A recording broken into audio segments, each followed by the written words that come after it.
The book Contemporary Orthodontics, 7th edition, by Henry W. Fields, Jr., Brent E. Larson, David M. Sarver, and William R. Proffit, was published in 2026 by Elsevier. It belongs primarily to the fields of orthodontics and dentofacial orthopedics. According to the authors themselves, it is intended for dental students who need to master the fundamentals of growth, development, and the etiology of orthodontic abnormalities. Postgraduate orthodontic students who require an introduction to clinical dilemmas and evidence-based treatment alternatives, and practitioners who wish to update their knowledge. This is the 7th edition of a textbook whose first edition was published in 1986, but it should not be viewed merely as a modernized version of Proffit's original concept. The new edition introduces artificial intelligence, a more contemporary approach to data analysis, systematic diagnostic checklists, an expanded concept of informed consent, clear orthodontic aligners for adolescents and adults, skeletal anchorage, three-dimensional planning of orthognathic surgery, and sleep-disordered breathing. The authors openly state that they attempt to base their conclusions on evidence, but they describe the work as evidence-informed, rather than as a formal clinical guideline. The book is organized into 7 major sections and 22 chapters. It begins with the nature of the orthodontic problem, the epidemiology of malocclusion, growth, development, and etiology, then moves on to diagnosis and treatment planning, the biological basis of tooth movement, biomechanics and appliances, interceptive treatment in children, growth modification, comprehensive treatment of adolescents, the finishing stage of treatment and retention, and concludes with adult orthodontics, aligners, and combined orthodontic surgical treatment. The structure is one of the book's greatest strengths because it does not teach the reader to choose an appliance before understanding the problem. Biology and diagnosis are defined first, followed by treatment objectives, and only then by the mechanics used to achieve those objectives. The central diagnostic concept is a problem-oriented approach. The authors insist that diagnosis must encompass not only occlusion but also skeletal relationships, soft tissues and aesthetics, systemic and periodontal status, psychosocial circumstances, and the patient's expectations and motivation. Only after these data have been collected is a problem list created, priorities established, and treatment objectives defined. Particularly valuable is the distinction the authors make between diagnosis and planning. The diagnostic component should establish the facts, whereas choosing among several possible treatment options necessarily involves clinical judgment, experience, an assessment of predictability, and the values of the patient. This is a considerably more mature model than an approach to orthodontics based on malocclusion classification followed by the automatic selection of an appliance. The scientific philosophy of the book is defined with unusual clarity as early as the first chapter. The authors explicitly place meta-analyses, systematic reviews, clinical guidelines, and randomized controlled trials above uncontrolled case series and expert opinion, and they warn against the selection bias inherent in attractive presentations of successfully treated patients. This does not mean that every clinical position presented in the book is supported by evidence of equal strength. On the contrary, the book itself acknowledges that high-quality evidence is lacking for numerous questions and, in such situations, presents the author's opinions. This is both a strength and a limitation.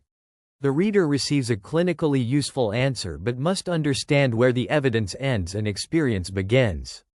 The first highly important clinical recommendation is that early treatment of Class II malocclusion should not be performed routinely simply because the child is still growing. The book presents randomized trials indicating that an early first phase of treatment may provide psychosocial benefits and reduce the risk of injury to protruding incisors, but most of these differences disappear after subsequent comprehensive treatment has been completed.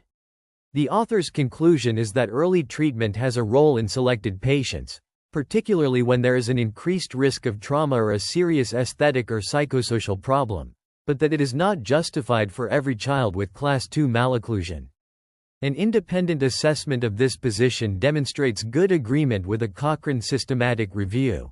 Early two-phase treatment reduces the incidence of trauma to the maxillary incisors, but for most other outcomes there is no clear advantage over a single course of treatment during adolescence, with the overall quality of evidence generally being low.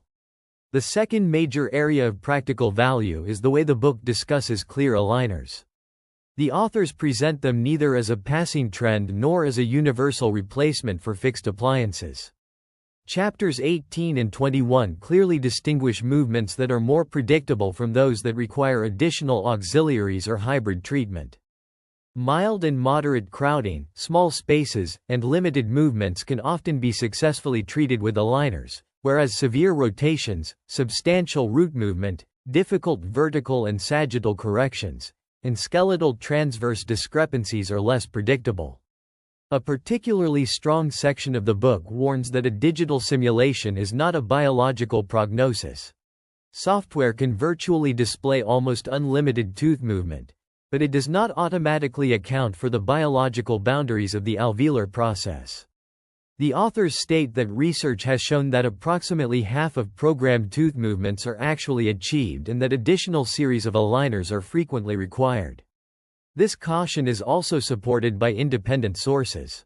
A systematic review published for 2026 found inconsistent effectiveness for different movements of the anterior teeth and limited evidence suggesting that fixed appliances may have an advantage in controlling rotation and torque. The third highly useful recommendation concerns force control and the prevention of iatrogenic complications. The book successfully connects biomechanics with the biology of the periodontal ligament.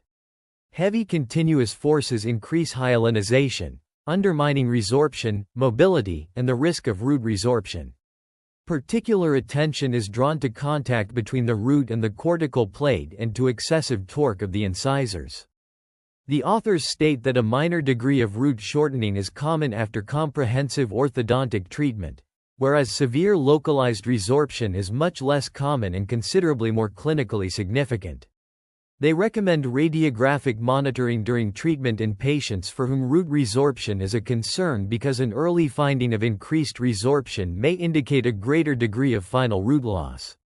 This chapter has considerable educational value because it does not treat complications as unfortunate exceptions but rather as events that can, to some extent, be anticipated through biomechanical planning. The fourth important recommendation concerns the rational use of cone beam computed tomography. The book does not support its routine use in every orthodontic patient. Instead, it promotes the principle that three-dimensional imaging should be used when it is necessary to obtain information that may alter the diagnosis or treatment plan, particularly in cases involving impacted and ectopically positioned teeth, suspected resorption of adjacent roots, pronounced asymmetry, craniofacial anomalies, and the planning of complex orthognathic surgery. This is a clinically responsible message because technological availability should not itself constitute an indication for radiographic exposure. The fifth highly important area is retention. The authors appropriately reject the idea that active orthodontic treatment ends when the appliance is removed. They emphasize the reorganization of periodontal and gingival tissues, continued craniofacial growth, and the fact that many corrections are intrinsically unstable. At the same time, they acknowledge that there is insufficient high-quality evidence to establish a single universally superior retention protocol. This directly corresponds with a Cochrane review from 2023 that included 47 studies and concluded that the certainty of the evidence was low to very low and that no single retention approach could reliably be declared superior. It is particularly commendable that the new edition also addresses obstructive sleep apnea, while maintaining an unusually cautious position.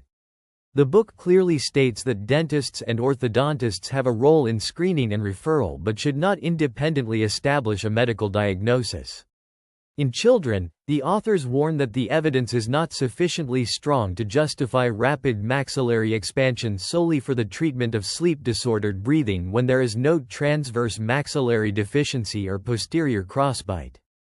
This warning is particularly important because the respiratory benefits of orthodontic expansion have, in recent years, often been presented with greater certainty than the evidence permits. A more recent independent analysis available in 2026 further reinforces this caution. Despite new randomized trials, the absence of adequate untreated control groups makes it difficult to distinguish the effects of expansion from spontaneous improvement in children. The four greatest strengths of the book are: first, the integration of growth, biology, diagnosis, biomechanics, and treatment into a single coherent system. Second, the insistence that treatment should be selected according to the problem and the treatment objective rather than according to a preferred appliance. Third, the exceptionally rich clinical and graphic material, including photographs, radiographic examples, three-dimensional images, tables, algorithms, and biomechanical diagrams that enable students to connect abstract concepts with actual treatment. And fourth, the author's willingness to acknowledge the limitations of the evidence, including problems associated with historical control groups, the limited predictability of certain aligner movements, and the lack of reliable evidence supporting some modern or popular procedures. A very good example is the chapter on artificial intelligence, which describes its potential for segmentation, radiographic analysis, and automated landmark identification while simultaneously emphasizing the problem of reference standard quality and the need for clinical supervision. The book also has several weaknesses. The first is that the level of evidence is not equally high throughout all sections. Although the authors appropriately explain the hierarchy of evidence, the textbook itself is not a systematic guideline and does not employ formal grading of the certainty of evidence for every recommendation. The reader must therefore independently distinguish a conclusion derived from a meta-analysis from a clinical opinion offered by the authors. The second weakness is the uneven currency of the sources. The edition was published in 2026 and contains references extending at least through 2024. Yet some important areas still rely on older cohorts and classic studies. This is partly unavoidable, particularly for long-term growth and retention, but the epidemiological section is especially vulnerable because its discussion of the prevalence of malocclusion in the United States relies substantially on data from the Third National Health and Nutrition Examination Survey, conducted from 1989 to 1994. Such data retain historical and comparative value, but in 2026 they should not be described as a contemporary epidemiological picture without qualification. The third weakness is the sheer scope of the book. For a student encountering orthodontics for the first time, more than 800 pages may obscure the hierarchy of importance, while for a practitioner seeking a rapid answer, the book is not an ideal chairside reference. Fourth, digital orthodontics, artificial intelligence, and new aligner systems are evolving more rapidly than the multi-year publication cycle of a textbook can accommodate, meaning that precisely the most modern sections are likely to become outdated first.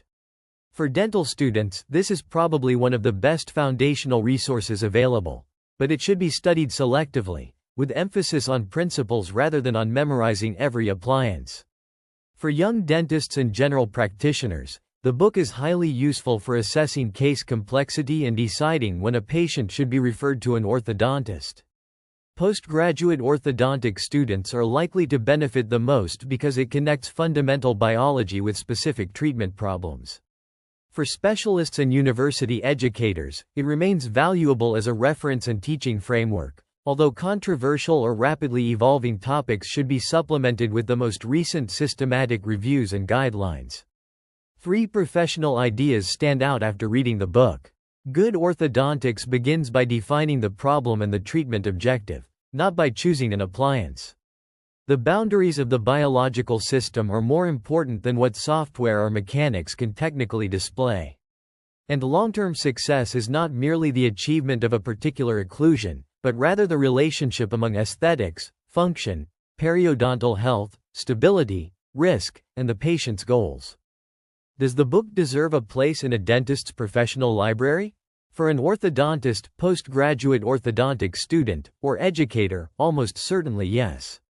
For a general dentist who frequently monitors orthodontic patients, it is also highly useful, although there is no need to read it from the first page to the last.